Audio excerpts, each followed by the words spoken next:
Hello guys, welcome to target with study. तो आज हम पढ़ने वाले हैं जनगणना 2027 के बेस पर ये डाटा होने वाला है। यहाँ से हर एग्ज़ाम में एक न एक क्वेश्चन ज़रूर देखने को मिलेगा आपको। तो जनगणना के टॉप 50 एमसीक्यू क्वेश्चन। तो चलिए शुरू करते हैं। जनगणना 2027 के ब्रांड एम्बेसडर सुदर्शन पटनायक। 16वीं जनगणना के आयुक्त मृत्युंजय कुमार।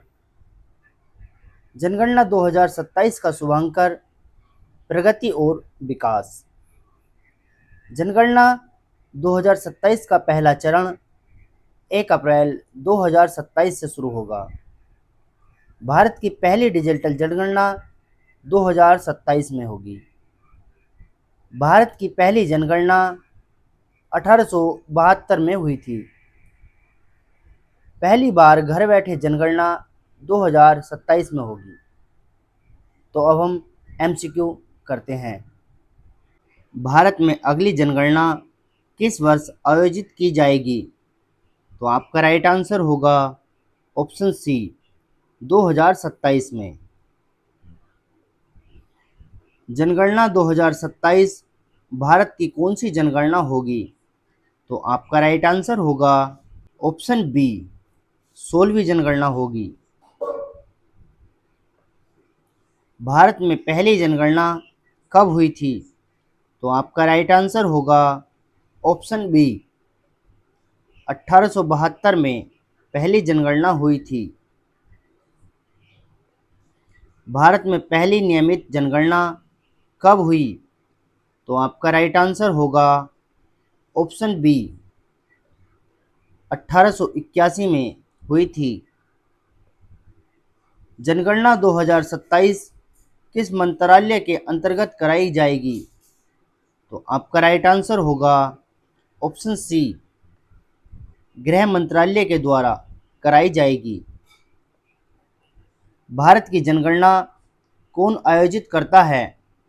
तो आपका राइट आंसर होगा ऑप्शन सी भारत के महापंजीयक एवं जनगणना आयुक्त। जनगणना 2027 की विशेषता क्या होगी? तो आपका राइट आंसर होगा ऑप्शन बी डिजिटल और ऑनलाइन दोनों। जनगणना कितने वर्षों के अंतराल पर होती है? तो आपका राइट आंसर होगा ऑप्शन सी 10 वर्षों के अंतराल पर होती है। स्वतंत्र भारत की पहली जनगणना कब हुई? तो आपका राइट आंसर होगा ऑप्शन बी 1951 में पहली जनगणना हुई थी।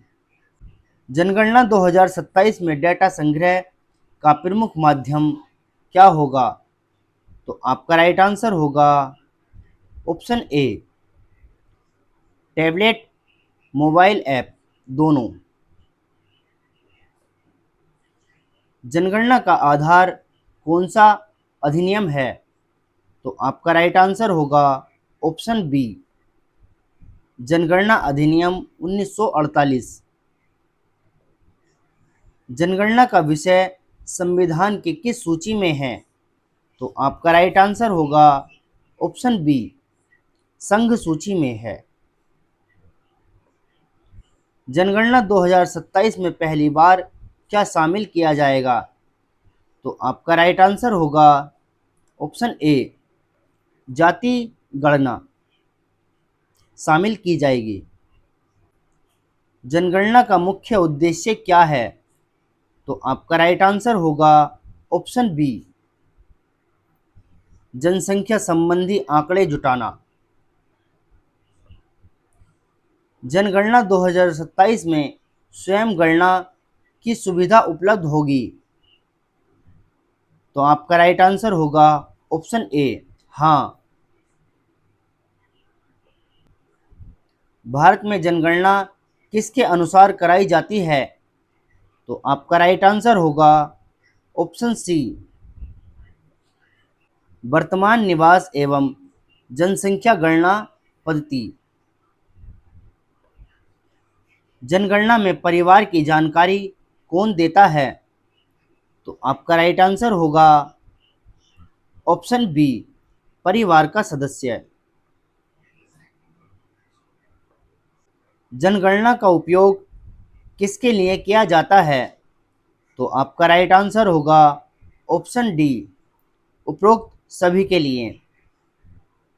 योजनाओं के निर्माण हेतु, संसाधन वितरण हेतु और नीतियां बनाने हेतु उपरोक्त सभी के लिए किया जाता है। भारत में जनगणना की जिम्मेदारी किस संगठन पर है? तो आपका राइट आंसर होगा option B, register general of India.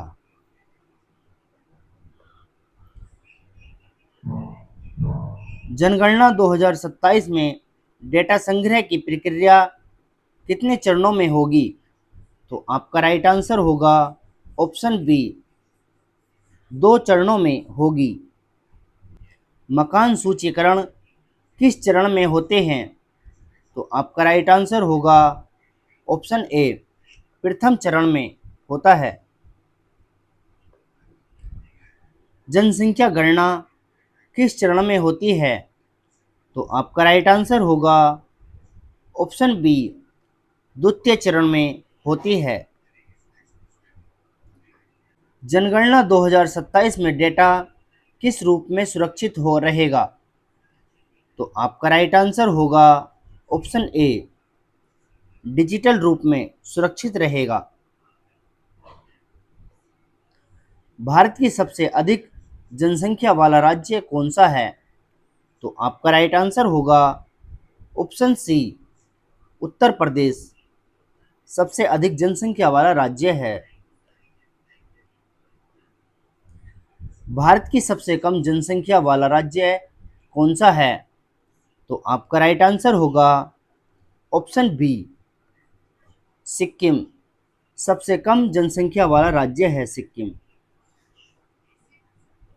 जनगणना में साक्षरता दर का सभी आकलन किया जाता है। तो आपका राइट आंसर होगा ऑप्शन ए, हाँ। जनगणना में किसका विवरण लिया जाता है? तो आपका राइट आंसर होगा ऑप्शन डी, उपरोक्त सभी का, आयु का, लिंग का और शिक्षा का। जनगणना का उपयोग निर्वाचन क्षेत्रों के परिसीमन में होता है। तो आपका राइट आंसर होगा ऑप्शन ए, हाँ, होता है। जनगणना में प्राप्त जानकारी गोपनीय रहती है। तो आपका राइट आंसर होगा ऑप्शन ए, हाँ, गोपनीय रहती है। भारत में अंतिम पूर्ण जनगणना कब हुई थी? तो आपका राइट आंसर होगा ऑप्शन बी, 2011 में अंतिम पूर्ण जनगणना हुई थी। जनगणना 2027 में डिजिटल तकनीक का उपयोग बढ़ाने का उद्देश्य क्या है? तो आपका राइट आंसर होगा ऑप्शन डी, समय बचाना, त्रुटि कम करना, डेटा शीघ्र उपलब्ध करना, उपरोक्त सभी। भारत की जनगणना विश्व की सबसे बड़ी प्रशासनिक कवायद मानी जाती है। तो आपका राइट आंसर होगा ऑप्शन ए, हाँ, मानी जाती है। जनगणना में नागरिकों की भागीदारी आवश्यक है। तो आपका राइट आंसर होगा ऑप्शन ए, हाँ, उनकी भागीदारी आवश्यक है। जनगणना का उपयोग किस क्षेत्र में नहीं होता? तो आपका राइट आंसर होगा ऑप्शन डी, न्यायिक निर्णय में। जनगणना में लिंग अनुपात की जानकारी प्राप्त होती है। तो आपका राइट आंसर होगा ऑप्शन ए, हाँ। जनगणना के आधार पर सरकारी योजनाएं बनाई जाती हैं। तो आपका राइट आंसर होगा ऑप्शन ए, हाँ।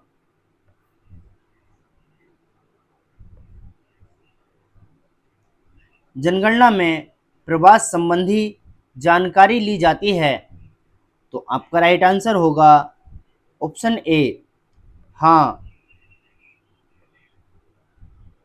जनगणना में परिवारों की आवश्यक स्थिति का विवरण लिया जाता है। तो आपका राइट आंसर होगा ऑप्शन ए, हाँ। जनगणना 2027 में ऑनलाइन डेटा भरने की सुविधा होगी। तो आपका राइट आंसर होगा ऑप्शन ए, हाँ।